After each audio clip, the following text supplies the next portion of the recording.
Good afternoon. I'm Alexis Monto, this is Lupe Aguilar, and Eric Orquiza. We're here to stop the war. We believe that we have done enough on the war on terror, and we believe it should stop completely.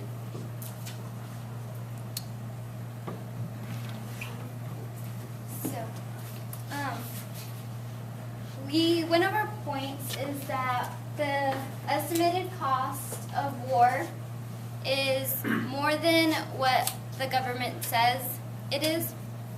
As you can see in the picture, the Pentagon's war approximations are only what you see as on the surface.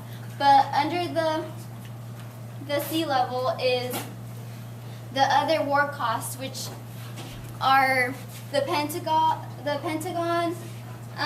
base budget, interest payments, the veterans care, Homeland Security, and war-related aid. So too much money is being spent every fiscal year. If it continues, that the nation will fall apart. The national debt is $16.3 trillion.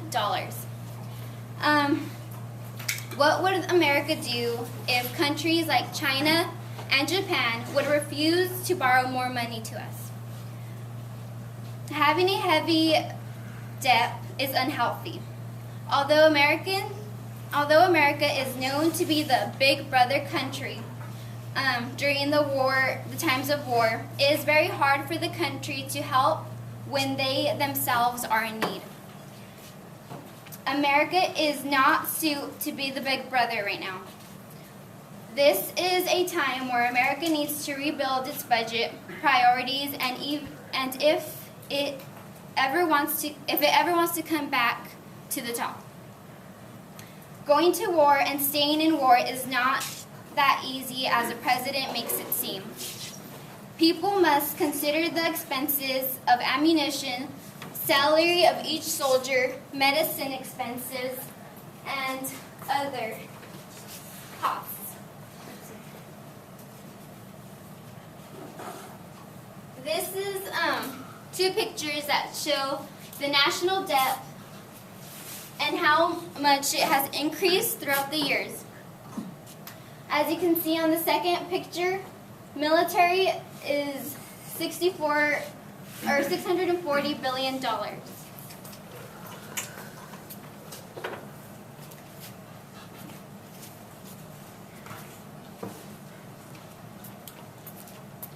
The cost of military actions against ISIS has increased every hour, and every hour, that's how much money the actual citizens are having to pay through tax money.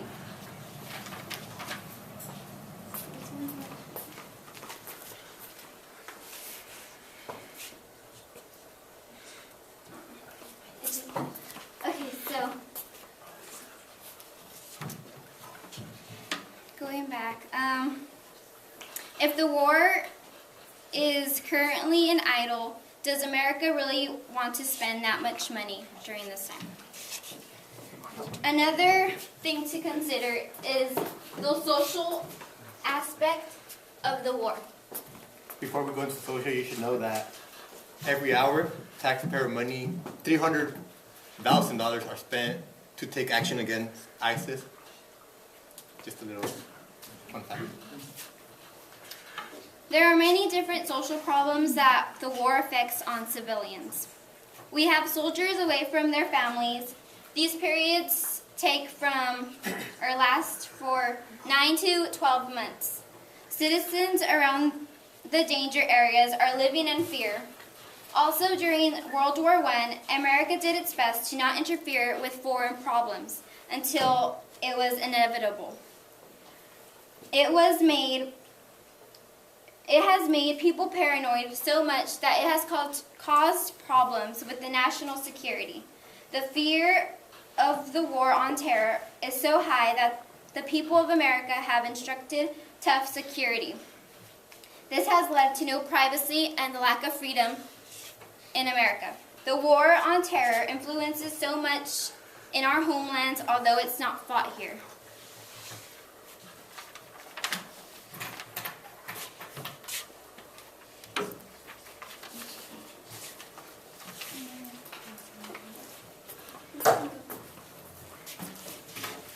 Another reason why we say we should stop is because foreign relationships aren't being helped, both economically and financially, how Lupe mentioned about a lot of money being wasted. And then, although it is hard, we can try to give more time for foreign affairs to work things well-rounded manner, and staying away from international wars can actually help prevent American citizens from danger, because the more they attack, the more people are going to be in danger. And like over half of the people being killed in war on terror are civilians.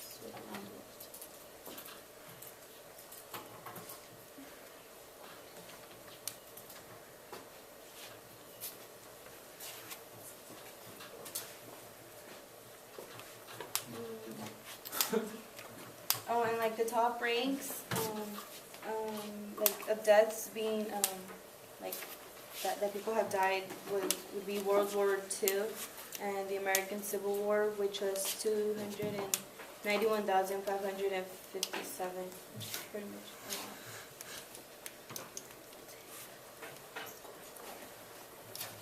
a lot.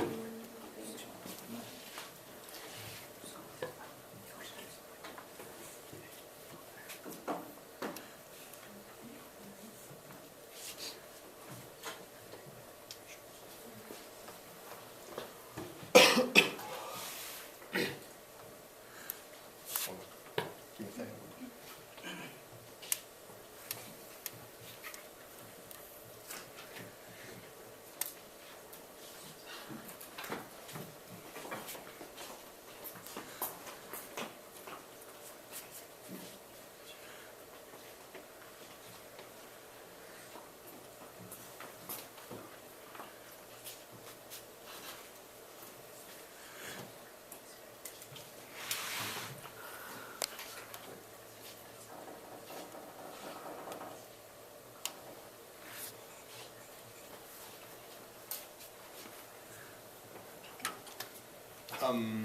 I think she mentioned foreign relations, but she didn't really get into it. As the war on terror continues, anti-American sentiments grow around the world. As anti-American sentiments continue to grow, the image of America is being harmed. We are no longer seen as the saviors who protect people who need to be protected, but are seen as oppressors. This has to do with the invasion of other countries in order to combat terrorism. The killing of innocent civilians caught in the crossfire also tarnishes the American image. Instead of fighting a war overseas, the United States should cut back and focus on protecting the homeland where new threats are popping up. To mention, as you know, we're in a war on terror, right? And it will always be a never-ending war because we're not in a war with the country. You know what I'm saying? Right? See what I mean? And so it's never going to end. As you know, as the bombings, you know, over 51% of the people dying because of war and terror are civilians. If I'm correct, I'm pretty sure I'm correct. But yes, so that, you know, that kind of makes people being caught in the crossfire hate America, which in turn creates more terrorists. So we're kind of fueling the war. Also, another thing to consider, which is what he said, it's not the country who is in war against another country. It's more religion. Them, as ISIS, believe in Islam, which is the whole reason why they're doing it. They're fighting because of this idea that God, or Allah, is going to give them these great riches and lots of women once they die of fighting against just the world. So it's more of a religion problem than a country. We have been through this many times with the Christians fighting the Islam or Muslims back in Spain, where the Muslims were conquering or trying to conquer Spain. It's happened before, and it's gonna keep happening, but it's more of a religion problem than countries. And it's very important to remember that the cost of the war is extremely expensive, and that every little thing matters, whether it is foreign relations to the cost, to the casualties, to the environment that is getting harmed while the war is getting processed or happens. And is there anything else? And another thing to keep in mind is it morally right to invade another country, kill innocent civilians, and call it war on terror fighting? You know what I mean?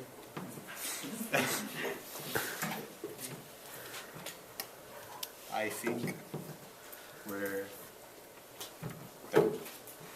Okay, so my name's Adrian Miller. Mike Martinez. Okay, so the reasons why we should keep fighting on the war on terror is because it's a war. People will die in the crossfire to to achieve something, and they don't value human life. They kill their own race to gather what they want. My name is Alex Rosales, and I thank this opportunity for being able here to debate against you guys. I am the opposition side, and I say why we should be going on war on terrorism is because we are saving American lives by participating on this war. So, according to a site, War on Irrational Fear, $400 million is getting spent per year on the war on terrorism. There has been 162 casualties per year during the past decade on terrorism, which means that the effort, the military spending on anti-terrorism has been effective. And it is known that those $400 million, if we cut them in half, which is $200 million per year, 46% of the casualties will increase per year, which is a substantially great amount. 46% is almost half of the casualties. Another reason why we should fight war on terrorism is because America has to be involved in the world. Why? It cannot be just self-sufficient.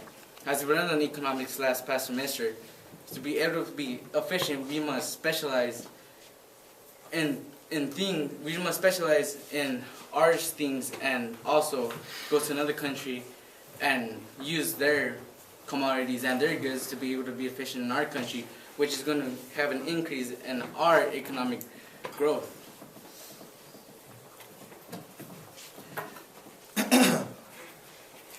I say that terrorists are the enemies of liberty. I say this because in an article I was reading online, it said that terrorists are those who seek the destruction of liberty, and thus, for that, they are the enemies of liberty. And doesn't the Constitution only protects those who seek to obey, just as like lawbreakers? When they break the law, they aren't given their rights anymore, or they're able to be taken away with due process. It's the same thing here. They don't seek to obey our Constitution. Although they don't live here, it's still like can't murder without due process, or they can take away your life through capital punishment, and it should be the same over there. And then they are trying to destroy countries. Should we let them? So I was talking with Slaughter on Friday about our debate, and he said that given a nuke, like say, because we're trying to make a deal with them, which prohibits their nuclear advancement for 10 years. However, after that, they would be free to do what they will. So he said, given a nuke, they would first launch it at Israel, then launch it at us. So should we really let them do that? Is it more, I heard you guys say that's not morally right to go invade. However, is it morally right to let ourselves get killed as well? And then terrorists, by definition, are people who instill fear into non-combatants in order for political goals. So terrorists instill fear to their own people, non-combatants, which means civilians. So they're instilling fear and killing their own people. So should we allow that to keep? I don't think it's morally right to allow that to keep going on either. And to some you may ask, and we are the police power of the world, because we're one of the main superpowers left because after the fall of the Soviet Union. So if not us to stop them, who will? And also there's a saying, it's keep our friends close, but our enemies closer. And what way to keep closer to them than to be over there? So another argument that I have is the economic sanctions we have against them are working. In the deal that we made, Iran, or like the Middle Eastern area, they wanted their economic sanctions to be lifted. Why would they want their economic sanctions to be lifted if they're not working? They're being crippled by our unwillingness to buy their oil. And if they're being crippled, why stop? Terrorists endanger our human rights and our way of life. So it's back to the definition of terrorists. They instill fear to their own people. They infringe their rights. And our way of life is through civil liberties and civil rights, which we're mostly known for. Can we allow them can we really stand by and allow them to infringe other people's rights and say they cannot infringe our own? And we need to stop it before it grows. So it's a saying, it goes, yeah, those who forget history are doomed to repeat it. So it's the same as in the Hitler case before World War II started. Hitler was slowly growing out and taking countries that were near it. So the British, they sought an act of appeasement. They gave him land. They gave him that land without any repercussions. They said, if you stop now, we won't have to go in war and you'll just end right here and everything will be fine. However, Hitler, we all know it didn't happen like that. They kept wanting to go forward and acquire more land. Wouldn't it be the same here? Say we give them an inch and they'll take a mile. So why give them the inch in the first place? And although terrorism is just an idea and we aren't really fighting against a country,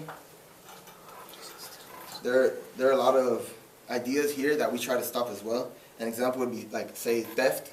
It's an idea. You can't fight against theft because once you put the criminals away, there's still other criminals that know how to steal. However, does that mean we don't have police around? Just because we can't stop stealing doesn't mean we get rid of the police. We still try everything in our power to try and stop it. And those are my arguments.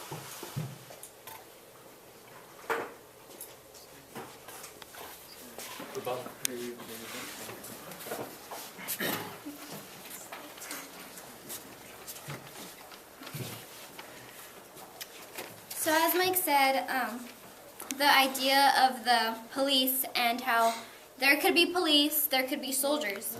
The same thing, they can try to fight the cause, but it won't go away, which is a really big,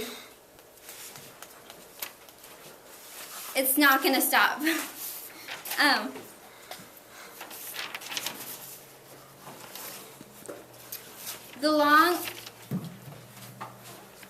He said that the U.S. is the biggest country that will help and that is against every little thing that ISIS is preaching about. But how can a country who is not stable help others? It is destined to fail. What will be the long-term legacies of the conflicts for the veterans? What is the long-term economic effects of these wars likely to be? Well, we know that the U.S. soldiers have died in wars.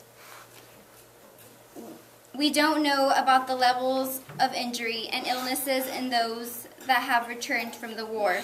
Iraq's health, or whichever country we are in, their health, their enfranchise, their educational systems are hard to change because of the way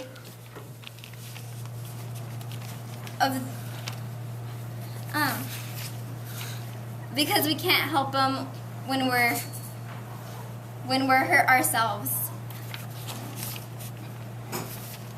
I also like to go back on what Mike said, how we're the police power of the world and how we are the only superpower left after Soviet Russia fell, Soviet Union. What I like to say is that why does it fall upon us? You know, I know you say we're the only superpower left in this world, but the point is terrorism affects not just our nation but every other nation. So why does it necessarily have to fall upon us to take care of it? I also like to mention that Adrian mentioned that terrorists have no value for human life, but do we have value for human life when we're invading other? I like to go back to my point and say that we're killing innocent civilians, and how is that valuing their life if we're taking it away?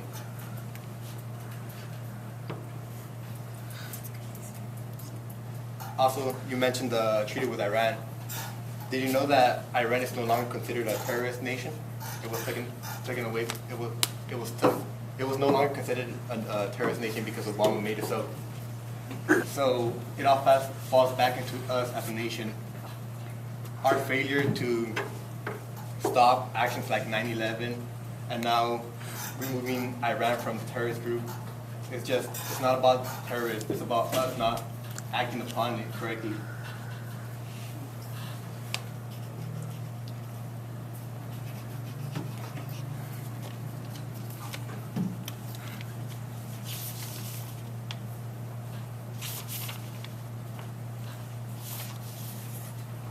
And you also mentioned that we use their goods to grow as a nation, right? You mentioned. Yeah, we use their goods to grow as a nation, right? You see what I mean? So we're kind of For using their them. economic growth. We're using them. Okay.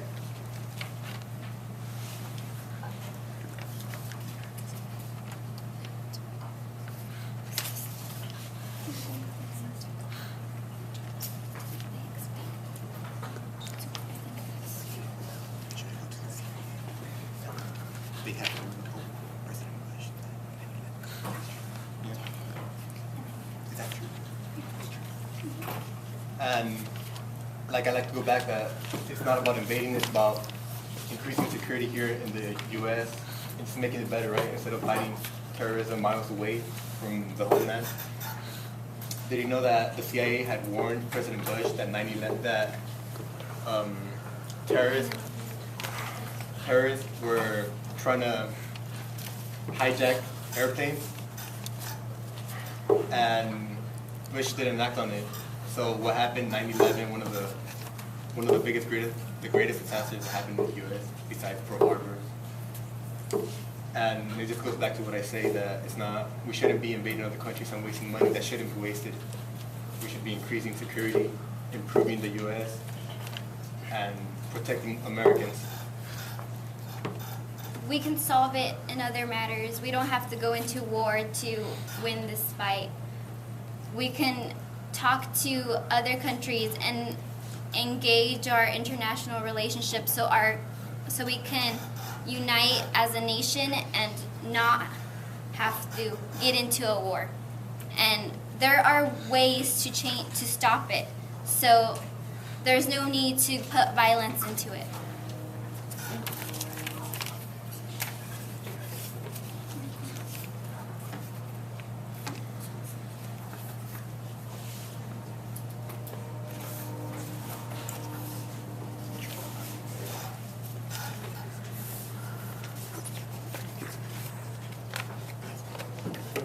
Do you guys?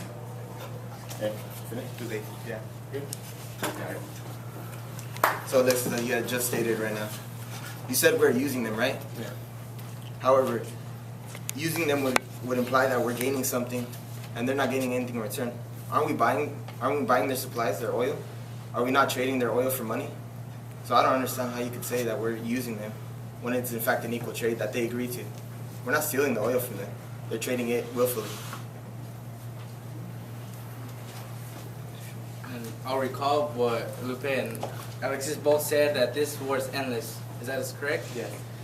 If this war is endless, why stop why stop fighting in the war? It's not going to stop. They're still going to attack America.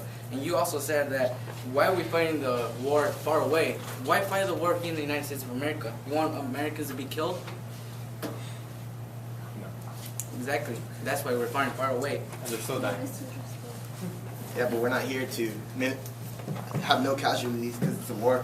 We're here to minimize casualties, which we're doing by fighting over there. Yeah, and killing their. Sorry. So another argument I'd like to have is a big mantra, a big notion you guys had in your first part was war costs, right? That was at least a third of your presentation. So, how does war costs measure up to civilians' lives? You guys really value money over civilians' lives? Yeah, we're spending more money than we should be. However, are we saving more civilians' lives as well? Everybody already knows the USA as a capitalistic country. Should we really engrave that in us? Should we really show them that we're more of capitalists by just worrying about how much it's costing us rather than how much people we're saving? And another one I'd like to bring up, Lucas said it. It was that the U.S. has been in deficit spending for a while. However, I'd like to rebuttal by saying our deficit spending isn't because of war efforts. Aren't there corrupt politicians in our system as well? And it might just be me, but I don't think corrupt politicians are spending it on military. So, and another point I'd like to bring across is, you said that, okay, we're fighting a problem over there. However, problems are just appearing right here, right? You said that, I believe, Alexis? Yeah. Wait, So- could you restate it? That we're fighting over there. So we're dealing with the problem over there, however, problems are appearing here. Yes. However, it's like a continuous game of whack-a-mole. We smash a problem over there, but then it just appears here. We come over here and do it. Wouldn't it just appear back over there? So just think about it. And then I think Lucas said it. It was that they're killing people for religion. So why are we involved in it? However, this is false because they despise everyone, not just because of religion. There are two sections of Muslims. There's radical and moderate. Radicals are killing moderate Muslims. They're killing their own people, so it can't be just because of religion. And to tie in with that, why aren't there radical Christians and moderate Christians? So, and then you said that why does the whole responsibility fall on us, right? Yes. So, but in every situation there's always a leader. So why can't it be us? Why can't we be the ones to lead the charge? And some will follow.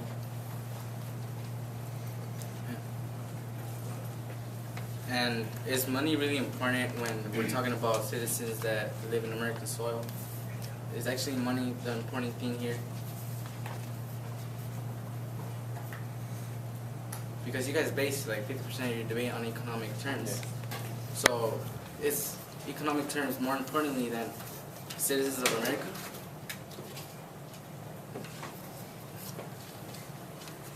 And I saw you guys in your economic portion of your, well, is it cut us off or? Oh, never mind. So I saw in your economic portion, which again took a major amount of your time, that a large amount was going into military spending. However, what about the other costs? You guys are putting our focus on military spending, but isn't there other costs that are absorbing our budget as well? As I said previously, there's corrupt politicians spending for their own gain. So why should we focus on military, which is actually doing something, other than corrupt politicians who feel that their car isn't union? And you said that they don't value human life. Oh, well, that was our statement. You rebutted that we don't value them by taking their lives, right? So, but then I have this to say. Yes, it may be true that we are killing civilians. However, if we don't defend ourselves, who will? Then that is to say that if we don't fight the war on terror, who will fight it for us? Because there's a saying, it goes, if no one will love me, no, if I don't love me, who will? If I only love me, then what am I? So I would feel that the U.S.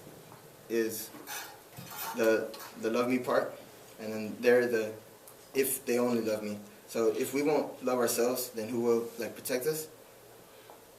And they only love themselves. So what are they? And that's pretty much it. Okay, we'll take one question for the affirmative side and one question for the opposition. Does anyone have a question for the affirmative side? Okay, does anyone have a question for the opposition? I have a comment. Go ahead. Ruben said that the national debt was 16.2 trillion, but it's 18.2. Okay, any other comments?